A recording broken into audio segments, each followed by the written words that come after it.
ദൈവനാമത്തിന് മഹത്വം ഉണ്ടായിരിക്കട്ടെ. പരിത്രണ പ്രഭാഷണത്തിലേക്ക് സ്വാഗതം. നമുക്ക് പ്രാർത്ഥിക്കാം. ദൈവമായ കർത്താവെ, ദൈവത്തിൻ്റെ വചനം ധ്യാനിക്കുന്നതിനും പഠിക്കുന്നതിനും ജീവിതത്തിൽ പ്രാവർത്തികമാക്കുന്ന ഞങ്ങളെ സഹായിക്കണമേ. യേശുവിൻ്റെ നാമത്തിൽ തന്നെ ആമേൻ.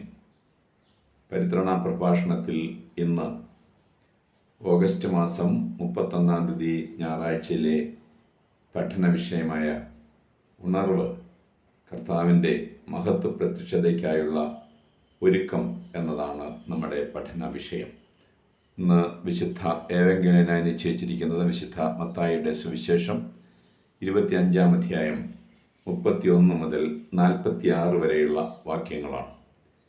സഭയുടെ പരമപ്രധാനമായ വിശ്വാസവും പ്രത്യാശയുമാണ് കർത്താവായ യേശുക്രിസ്തുവിൻ്റെ മടങ്ങി വരവ് അഥവാ മഹത്വ പ്രത്യക്ഷത എന്നുള്ളത്. കർത്താവിൻ്റെ മടങ്ങി വരവിനെക്കുറിച്ച് കർത്താവ് തന്നെ നമുക്ക് വാഗ്ദാനം നൽകിയിട്ടുണ്ട്. ഞാൻ നിങ്ങൾക്കായി സ്ഥലമൊരുക്കുവാൻ പോവുകയാണ്, സ്ഥലമൊരുക്കിയാൽ പിന്നെയും വന്ന് നിങ്ങളെ എൻ്റെ അടുക്കൽ ചേർത്തുകൊള്ളും എന്ന് കർത്താവ് നമുക്ക് വ്യക്തമായ ഉറപ്പ് നൽകിയിട്ടുണ്ട്. കർത്താവായ യേശുക്രിസ്തു സ്വർഗാരോഹണം ചെയ്തപ്പോൾ ഇവിടെ കൂടി നിന്നവരായ വിശ്വാസ സമൂഹത്തോട് ദൂതൻ പറഞ്ഞതും, നിങ്ങളെന്തിനാണ് ആകാശത്തേക്ക് നോക്കി നിൽക്കുന്നത്? നിങ്ങളെ വിട്ട് പിരിഞ്ഞ ഈ യേശു പോയതുപോലെ മടങ്ങി വരും എന്ന് പ്രഖ്യാപിക്കുകയുണ്ടായി. വിശുദ്ധ വേദപുസ്തകത്തിലെ ഏറ്റവും പ്രധാന പഠിപ്പിക്കലുകളിൽ ഒന്നാണ് കർത്താവിൻ്റെ മഹത്വ പ്രത്യക്ഷത എന്നുള്ളത്. കർത്താവിൻ്റെ ആദ്യത്തെ വരവ് കൊണ്ട് വീണ്ടെടുക്കപ്പെട്ട സമൂഹമാണല്ലോ സഭ. ആ സഭയുടെ പരമപ്രധാനമായ പ്രത്യാശയും ദർശനവും ലക്ഷ്യവും കർത്താവായ യേശുക്രിസ്തുവിൻ്റെ മടങ്ങി വരവിന് വേണ്ടി ഒരുങ്ങുക എന്നുള്ളതും ലോകത്തെ ഒരുക്കുക എന്നുള്ളതുമാണ്. കർത്താവായ യേശുക്രിസ്തു മടങ്ങി വരും, രാജാധിരാജാവായി മടങ്ങി വരും എന്ന് നാം ഉറച്ച് വിശ്വസിക്കുകയും വിശ്വാസ പ്രമാണം അങ്ങനെ പ്രഖ്യാപിക്കുകയും ചെയ്യുന്നു. വിശുദ്ധ വേദപുസ്തകത്തിൻ്റെ ഓരോ പേജും യേശുക്രിസ്തുവിൻ്റെ മടങ്ങി വരവിനെക്കുറിച്ച് പറയുന്നുണ്ട് എന്നാണ് പണ്ഡിതന്മാർ അഭിപ്രായപ്പെടുന്നത്. യേശുക്രിസ്തു വീണ്ടും വന്ന് ന്യായാസനത്തിലിരുന്ന് ഈ ലോകത്തെ ന്യായം വിധിക്കും എന്നുള്ളതാണ് നമ്മുടെ ഓരോരുത്തരുടെയും വിശ്വാസവും ഉറപ്പും. ആ ന്യായവിധി ഒരു വേർപാടിൻ്റെ അനുഭവമായിരിക്കും, ഒരു വേർതിരിയലിൻ്റെ അനുഭവമായിരിക്കും. ചെമ്മരിയാടുകളെയും കോലാടുകളെയും ഇടയൻ വേർതിരിക്കുന്നത് പോലെ യേശുക്രിസ്തുവിന് വേണ്ടി ജീവിച്ചവരെയും അല്ലാത്തവരെയും രണ്ടായി വേർതിരിക്കുന്ന ഒരു അനുഭവമാണ് കർത്താവിൻ്റെ വരവിൽ സംഭവിക്കുന്നത് എന്നാണ് നാം ഇന്നത്തെ വേദഭാഗത്ത് വായിക്കുന്നത്. അന്ന് രണ്ടുപേർ തിരികല്ലിൽ പിടിച്ചുകൊണ്ടിരിക്കും, ഒരാൾ സ്വീകരിക്കപ്പെടും, ഒരാൾ തള്ളപ്പെടുമെന്നും. അന്ന് രണ്ടുപേർ ഒരു കിടക്കയിലായിരിക്കും, ഒരാൾ സ്വീകരിക്കപ്പെടും, ഒരാൾ തള്ളപ്പെടുമെന്നും. അന്ന് രണ്ടുപേർ വയലിലായിരിക്കും, ഒരാൾ സ്വീകരിക്കപ്പെടും, ഒരാൾ തിരസ്കരിക്കപ്പെടുമെന്നും വിശുദ്ധ വേദപുസ്തകത്തിൽ നാം വായിക്കുന്നുണ്ടല്ലോ.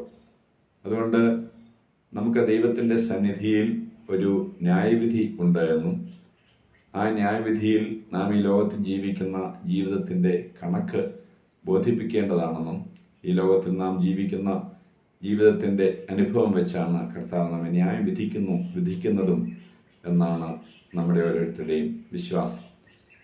പലപ്പോഴും കർത്താവിൻ്റെ മടങ്ങി വരവിനെ നാം ആഗ്രഹിക്കുന്നു, പ്രത്യാശയോടെ കാത്തിരിക്കുന്നു. എങ്കിലും യേശുക്രിസ്തുവിൻ്റെ വരവെങ്കിലുള്ള ന്യായവിധിയുടെ ക്രൈറ്റീരിയ, അളവുകോൽ എന്താണ് എന്നതിനെക്കുറിച്ച് നമുക്ക് വ്യക്തമായ ഒരു ധാരണ ഇല്ല. ഇവിടെ കർത്താവ് പറയുന്നത്, നാം ന്യായം വിധിക്കപ്പെടുന്നത് ചെറിയ ചെറിയ കാര്യങ്ങളുടെ അടിസ്ഥാനത്തിലാണ്. പലപ്പോഴും വലിയ കാര്യങ്ങൾ ചെയ്യുന്നതിനും വലിയ വിശ്വാസ പ്രഖ്യാപനങ്ങൾ നടത്തുന്നതിനും ഒക്കെ നാം തയ്യാറാകും. എങ്കിലും ചെറിയ ചെറിയ കാര്യങ്ങൾ അറിയാതെ നാം വിട്ടുപോകുന്നുണ്ട് എന്ന് നാം ഓർക്കേണ്ടതാണ്.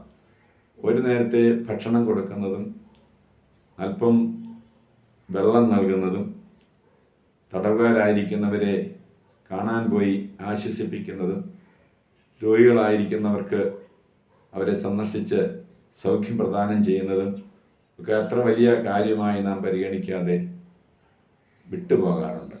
എന്നാൽ ഈ വേദഭാഗത്ത് നാം വായിക്കുന്നത്, നിങ്ങളെനിക്ക് ഭക്ഷിപ്പാൻ തന്നു, നിങ്ങളെനിക്ക് കുടിപ്പാൻ തന്നു, നിങ്ങളെന്നെ കാണാൻ വന്നു എന്നൊക്കെയുള്ള യേശു ക്രിസ്തുവിൻ്റെ പ്രസ്താവനയാണ്. യേശുവാണ് എന്നറിഞ്ഞുകൊണ്ടല്ല അവരത് ചെയ്യുന്നത്. ദീനതരെയും ദുഃഖിതരെയും ആശ്വസിപ്പിക്കുക എന്നുള്ളതും ആവശ്യത്തിലിരിക്കുന്നവരെ സഹായിക്കുക എന്നുള്ളതും ക്രിസ്തീയ ധർമ്മമായി നാം പരിഗണിക്കേണ്ടതാണ്. മാർത്തോമ്മ സഭ വിട്ട് മറ്റൊരു സഭയിലേക്ക് മാറിയ ഭാര്യയെക്കുറിച്ച് ഭർത്താവായ സഭാംഗം വികാരിയച്ഛനോട് പറഞ്ഞതായി ഞാൻ കേട്ടിട്ടുണ്ട്. മാർത്തോമ്മ സഭ വിട്ട് കുറെ കൂടെ വിശ്വാസത്തിൽ തികഞ്ഞു എന്നഭിമാനിക്കുന്ന ഒരു സമൂഹത്തിലേക്ക് അവർ പ്രവേശിച്ചു. കുറേ നാൾ കഴിഞ്ഞപ്പോൾ അവളുടെ പേഴ്സണൽ ബൈബിൾ ഭർത്താവ് പരിശോധിച്ചപ്പോൾ മിക്കവാറും എല്ലാ വാക്യങ്ങളുടെയും അടിയിൽ പല കളർ പേന കൊണ്ട് വരച്ചിട്ടുണ്ട്. അദ്ദേഹം പറയുകയാണ്, നല്ല ശമരിയാക്കാൻ്റെ ഉപമയിൽ തൊട്ടിട്ടേ ഇല്ല എന്ന്. പലപ്പോഴും നമ്മൾ നമ്മുടെ ജീവിതത്തിൽ മുൻതൂക്കം കൊടുക്കുന്നത് ആത്മീയം എന്ന് നമ്മൾ വിചാരിക്കുന്ന കാര്യങ്ങൾക്കാണ്. കർത്താവിൻ്റെ സന്നിധിയിൽ നാം കണക്ക് ബോധിപ്പിക്കേണ്ടി വരുന്നത് നമ്മുടെ ചുറ്റുപാട് ജീവിക്കുന്ന സാധുക്കളോടും നമ്മുടെ സഹോദരങ്ങളോടുമുള്ള നമ്മുടെ ഇടപെടലിൻ്റെ അടിസ്ഥാനത്തിലാണ് എന്ന് ഈ വാക്യം നമ്മെ ഓർപ്പിക്കുന്നു. അത് യേശുക്രിസ്തു മടങ്ങി വരും എന്ന ഉറപ്പോടും പ്രത്യാശയോടും കൂടെയാണോ നാം ഓരോ ദിവസവും ജീവിക്കുന്നത് എന്ന് ഈ തരുണത്തിൽ നാം പരിശോധിക്കേണ്ടതാണ്. മാരാമൺ കൺവെൻഷനിലെ ഒരു പ്രധാന പ്രസംഗകനായിരുന്ന മാസിലാമണി അച്ഛൻ ഒരിക്കൽ മാരാമണ്ണിൽ പ്രസംഗിച്ചത് ഞാൻ ഓർക്കുന്നു. യേശുക്രിസ്തുവിൻ്റെ മടങ്ങി വരവിനെ കുറിച്ചായിരുന്നു അദ്ദേഹത്തിൻ്റെ പ്രസംഗ വിഷയം. അദ്ദേഹം പറയുകയാണ്, ഒരു കടൽ തീരത്ത് ഒരു മുക്കുവക്കുടിലിൽ പ്രായമുള്ള ഒരു സ്ത്രീ രാത്രിയിലൊക്കെ ഒരു മണ്ണെണ്ണ വിളക്കം കത്തിച്ച് കാത്തിരിക്കുക. ആരെയാണ് അവർ കാത്തിരിക്കുന്നത്? വർഷങ്ങൾക്ക് മുൻപ് മത്സ്യബന്ധനത്തിന് പോയ തൻ്റെ ഭർത്താവിൻ്റെ മടങ്ങിവരവ് കാത്തിരിക്കുക. അവരോട് സംസാരിക്കുമ്പോൾ അവർ പറയും, എൻ്റെ ഭർത്താവ് എന്നോട് ഉറപ്പ് പറഞ്ഞാണ് പോയത്, ഞാൻ പോവുകയാണ്, പോയി മടങ്ങി വരും എന്ന് പറഞ്ഞതുകൊണ്ട് ആ വാക്ക് കാത്തിരിക്കുക. ഭർത്താവ് മത്സ്യബന്ധനത്തിനിടെ ഈ ലോകത്ത് നിന്ന് നഷ്ടപ്പെട്ടു, ആ വിവരമൊന്നും അറിയാതെ അവർ വീണ്ടും കാത്തിരിക്കുകയാണ്. മാസിലാമണിച്ചൻ പറയുകയാണ്, ആ സാധു സ്ത്രീക്ക് തൻ്റെ ഭർത്താവിൻ്റെ വാക്കിനോട് ഇത്രയും ഉറപ്പുണ്ടെങ്കിൽ ഞാൻ മടങ്ങി വരും എന്ന് ഉറപ്പ് തന്നവനായ കർത്താവായ യേശുക്രിസ്തുവിൻ്റെ മടങ്ങി വരവിന് വേണ്ടി നാം എത്ര ജാഗ്രതയോടെ ഒരുക്കത്തോടെ കാത്തിരിക്കേണ്ടതാണ്.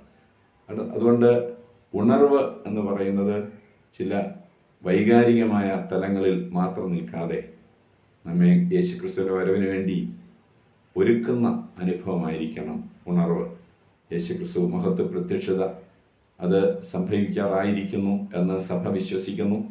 അതുകൊണ്ട് വളരെ സ്നേഹത്തോടെ ഞാൻ ചോദിക്കുകയാണ്, പ്രിയ വിശ്വാസി, യേശുക്രിസ്തുവിൻ്റെ മടങ്ങി വരവെങ്കിൽ ലജ്ജ കൂടാത്ത മുഖത്തോടെ അവനെ എതിരേൽക്കുന്ന വിശുദ്ധരുടെ കൂട്ടത്തിൽ ഞാനുണ്ട് എന്ന് നീ ഉറപ്പാക്കിയിട്ടുണ്ടോ? ന്യായാസനത്തിന് മുൻപാകെ നാം നിൽക്കുമ്പോൾ നല്ലവനും വിശ്വസ്തനുമായ ദാസനെ, നിനക്ക് വേണ്ടി ഒരുക്കിയിരിക്കുന്ന മഹത്വകരമായ ഭവനത്തിലേക്ക് പ്രവേശിക്കുക എന്നുള്ള കർത്താവിൻ്റെ ഇമ്പകരമായ ശബ്ദം കേൾപ്പാനായി നീ ഒരുങ്ങിയിട്ടുണ്ടോ? കർത്താവിൻ്റെ വരവിന് വേണ്ടി നമുക്ക് ഒരുങ്ങാം, മറ്റുള്ളവരെ അതിനുവേണ്ടി നമുക്ക് ഒരുക്കാം. ദൈവം തൻ്റെ പരിശുദ്ധാത്മാ മൂലം നമ്മെ ഓരോരുത്തരെയും സഹായിക്കട്ടെ.